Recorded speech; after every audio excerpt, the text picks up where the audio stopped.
all unconstitutional. It's all illegal. So the point is, the architecture of the technological upheaval has been done from a wicked, malevolent, controlling, dominating position. And it's so shocking to people to learn that governments throughout history, whether it was the Romans or the Aztecs, it didn't matter. More often than not, they would just go into a captured people and kill everyone, or maybe take a few of the women and children back if they needed them for labor, or slaves, or for sacrifices.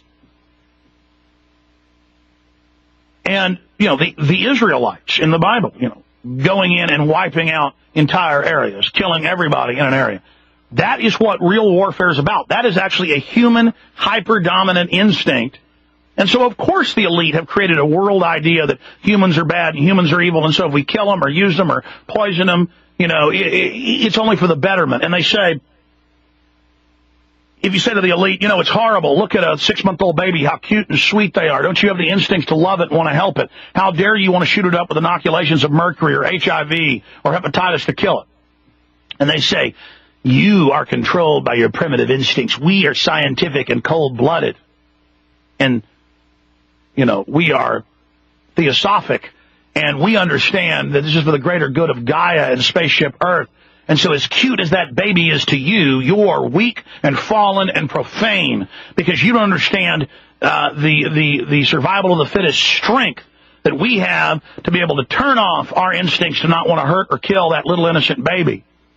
You're just an animal. You're just programmed to love that baby. And so you're weak because you don't want it to be killed or you don't want it to die or because you don't want to exterminate Africans.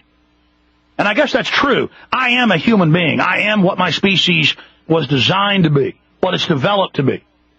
I do care for others. I am tied into the larger universe.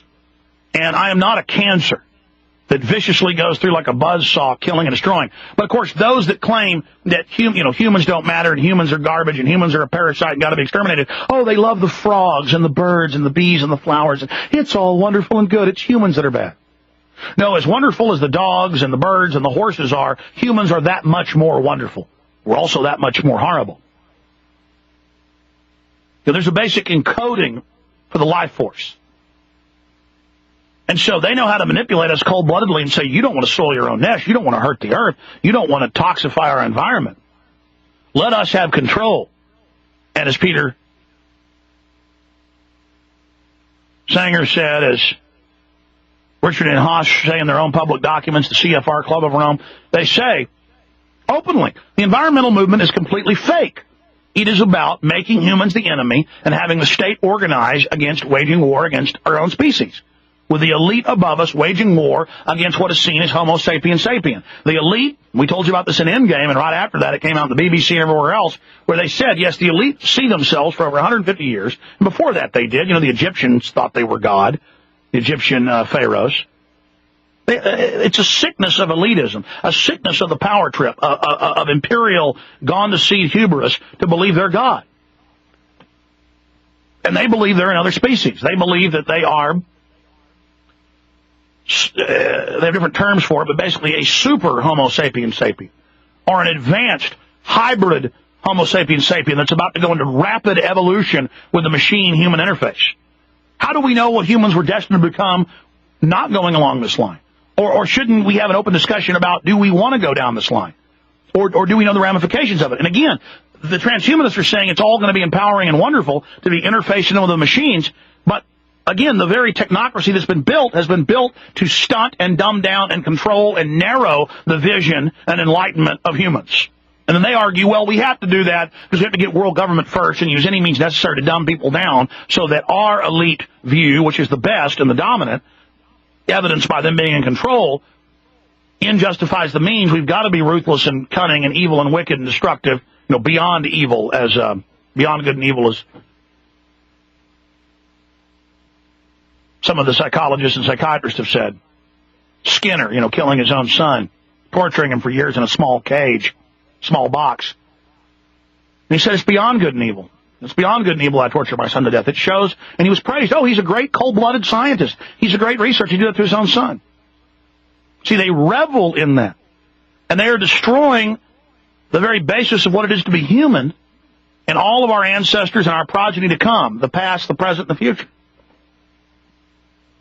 And it is the ruthless. It is the degenerate. It is the, I mean, look at who these elitists, look at the art they're into. Skulls, death, maggots, blood, dead bodies, stench, darkness, destruction. That's what they're into. They clearly are aberrant and are malfunctioning like cancer in a body. And we are one group organism. There's no doubt about that. And my very programming, my intellectual outlook, my historical lens, the study, the experts we interview daily. I mean, I every day brainstorm in a college of discussion with all these different viewpoints and ideas with scientists and military people and common folks and just everybody, you know, trying to understand the world. I mean, daily, 6 days a week, in a deep exercise of research and understanding.